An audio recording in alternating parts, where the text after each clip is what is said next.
നമസ്കാരം. കേരളി ന്യൂസിലേക്ക് സ്വാഗതം. വാർത്തകളിലേക്ക്. സഹകരണ മേഖലയെ രക്ഷിക്കാൻ യോജിച്ച പ്രക്ഷോഭമാണ് ആവശ്യമെന്ന് മന്ത്രി എ.സി. മൊയ്തീൻ. ഇക്കാര്യത്തിൽ സുധീരനുമായി സംസാരിക്കാൻ തയ്യാറാണ്. മുഹമ്മദ് സലീമിന്റെ പരാതി സിപിഐഎമ്മിനെ പ്രതിരോധത്തിലാക്കിയിട്ടില്ല. ഇത് തെറ്റായി വ്യാഖ്യാനിക്കുകയാണ് ഉണ്ടായതെന്നും എ.സി. മൊയ്തീൻ പാലക്കാട് പറഞ്ഞു. യോജിച്ച പ്രക്ഷോഭങ്ങൾ നടക്കുന്നുണ്ടല്ലോ, ജീവനക്കാരുടെ യോജിച്ച പ്രക്ഷോഭങ്ങൾ നടക്കുകയാണ്, തടസ്സമില്ല. KPCCയുടെ പ്രസിഡന്റ് ഒരു അഭിപ്രായം പറഞ്ഞിട്ടുണ്ട്, അത് UDF ചർച്ച ചെയ്യട്ടെ, അതിന് പരിഹാരമുണ്ടാകും എന്നാണ് ഞാൻ കരുതുന്നത്. ഇതൊരു ചെറിയ രാഷ്ട്രീയ പ്രശ്നമായി കാണാതെ നമ്മുടെ നാട്ടിലെ ബഹുഭൂരിപക്ഷം ജനങ്ങളെയും ബാധിക്കുന്ന ഒന്നാണ് കേരളത്തിലെ സഹകരണ മേഖലയ്ക്ക് ഉണ്ടാകുന്ന പ്രയാസമെന്ന് മനസ്സിലാക്കി എല്ലാ വിഭാഗത്തിലും പെട്ട ആളുകൾ സഹകരിക്കണം എന്നാണ് ഗവൺമെന്റ് നിലപാട്. അതിന് അദ്ദേഹവുമായി സംസാരിക്കേണ്ടതുണ്ടെങ്കിൽ അതുൾപ്പെടെ സംസാരിക്കാൻ ഗവൺമെന്റ് തയ്യാറാവും. സഹകരണ ബാങ്ക് വിഷയത്തിൽ സിപിഎമ്മുമായി യോജിച്ച സമരമെന്ന് കോൺഗ്രസ് എവിടെയും പറഞ്ഞിട്ടില്ലെന്നും മറിച്ചുള്ള പ്രചരണം മാധ്യമ സൃഷ്ടി മാത്രമാണെന്ന് KPCC vice president MM Hasan പറഞ്ഞു. സാധാരണ ജനങ്ങളെ വേട്ടയാടുന്ന അവസ്ഥയിലേക്ക് എത്തിയിരിക്കുകയാണ്. അതുകൊണ്ട് ഇതിലെല്ലാം മാറ്റം വരുത്തുകയും പഴയ നോട്ടുകൾ പെട്രോൾ ബങ്കുകളിലൊക്കെ സ്വീകരിക്കുന്നതിൻ്റെ തീയതി 24 വരെയാണ് നിശ്ചയിച്ചിട്ടുള്ളത്.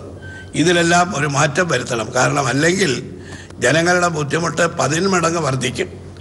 കേന്ദ്ര ഗവൺമെൻറ്, പ്രധാനമന്ത്രി ഇക്കാര്യത്തിൽ ജനങ്ങളെ വേട്ടയാടുന്നത് അവസാനിപ്പിച്ചുകൊണ്ട് അവർക്ക് ആശ്വാസത്തിന് നടപടി സ്വീകരിക്കണം. ഈ ബാങ്ക് നോട്ട് പിൻവലിക്കലിലൂടെ ഇങ്ങനെ മരിച്ച ആളുകൾ വാസ്തവത്തിൽ ഹൃദയാഘാതം വന്നതിന് തന്നെ കാരണം ഇതാണ്. അവരുടെ എല്ലാം മരണത്തിന് യഥാർത്ഥമായിട്ടുള്ള ഉത്തരവാദിത്വം ഗവൺമെൻറ്റിനുള്ളതാണ്. കേന്ദ്ര ഗവൺമെൻറ് അവർക്ക് മരണപ്പെട്ടവരുടെ കുടുംബങ്ങൾക്ക് ധനസഹായം നൽകണം. ജാർഖണ്ഡ് സംസ്ഥാനത്തിൻ്റെ മാതൃകയിൽ കേരളത്തിലും മുഖ്യമന്ത്രി അടക്കമുള്ള ആളുകൾ റിസർവ് ബാങ്കിൻ്റെ മുമ്പിലിരുന്ന് സമരം നടത്തിയത് കേന്ദ്ര ഗവൺമെൻറ് ഈ കാര്യത്തിൽ നടപടി സ്വീകരിക്കാനാണ്.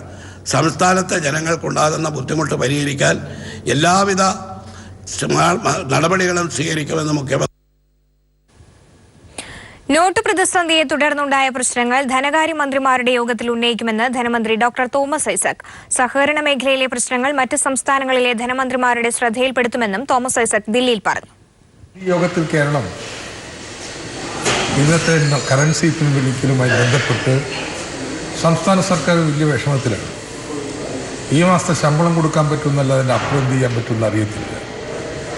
എല്ലാ സംസ്ഥാന സർക്കാരുകൾക്കും ഇതേ സ്ഥിതിവിശേഷമായിരിക്കുമെന്ന് തോന്നുന്നത്.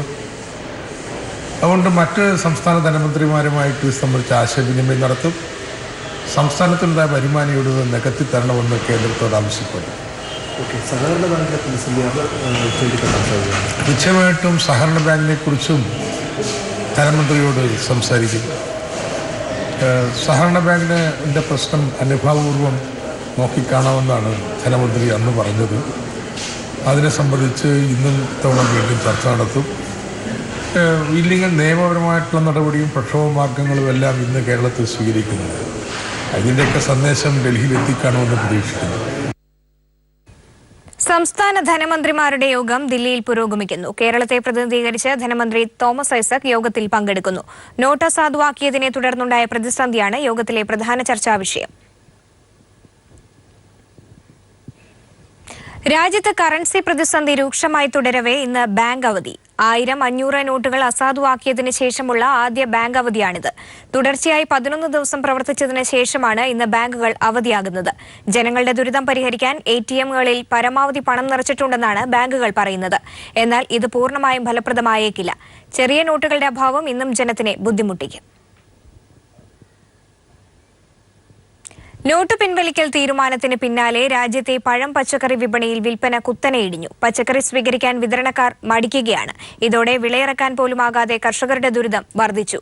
ബാങ്ക് അക്കൗണ്ടുകൾ ഇല്ലാത്തതിനാൽ കയ്യിൽ തന്നെ പണം സൂക്ഷിച്ചിരുന്ന ദിവസക്കൂലിക്കാർ എന്ത് ചെയ്യണമെന്നറിയാതെ നട്ടം തിരിയുകയാണ്. ഏഷ്യയിലെ ഏറ്റവും വലിയ പഴം പച്ചക്കറി മാർക്കറ്റാണ് ദില്ലിയിലെ ആസാദ്പൂർ മണ്ഡി. 25,000 ടൺ വരെ പഴം പച്ചക്കറി വിൽപ്പന നടക്കാറുള്ള മാർക്കറ്റ്. ബീഹാർ, ഹരിയാന, UP എന്നിവിടങ്ങളിൽ നിന്നും പഴം പച്ചക്കറികൾ എത്തിക്കുന്ന 100 കണക്കിന് കർഷകരെയും തൊഴിലാളികളെയും ഇവിടെ കാണാം. എന്നാൽ 500, 1000 രൂപ നോട്ടുകൾ പിൻവലിച്ചതോടെ കച്ചവടം 70% കുത്തനെ ഇടിഞ്ഞു. വിളയിറക്കേണ്ട സമയമായിട്ടും കർഷകർക്ക് പണം നൽകാൻ വിതരണക്കാർക്കും സാധിക്കുന്നില്ല.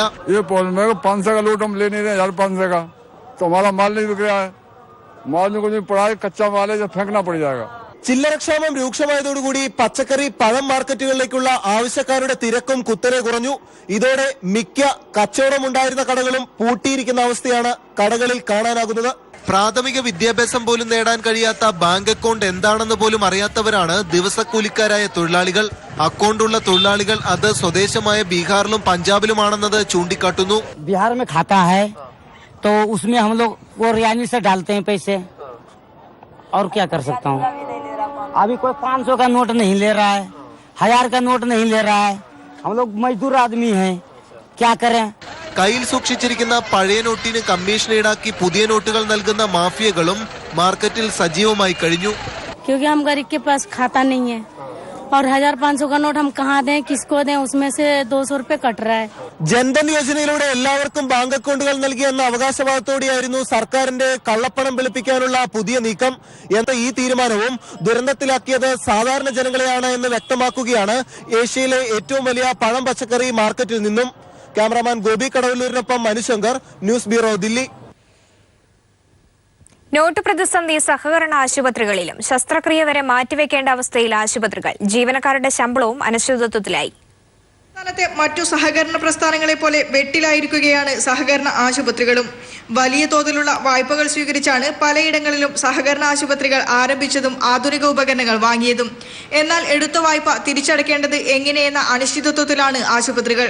പഴയ നോട്ടുകളുടെ ക്രയവിക്രയത്തിൽ നിന്ന് സഹകരണ പ്രസ്ഥാനങ്ങളെ കേന്ദ്ര സർക്കാർ ഒഴിവാക്കിയതാണ് ആശുപത്രികൾ പ്രതിസന്ധിയിലാകാൻ കാരണമെന്ന് സഹകരണ hospital federation chairman Muyyarath Padmanabhan പറഞ്ഞു. ചില്ലറ തിരിച്ചു കൊടുക്കാൻ നമുക്ക് കഴിയുന്നില്ല.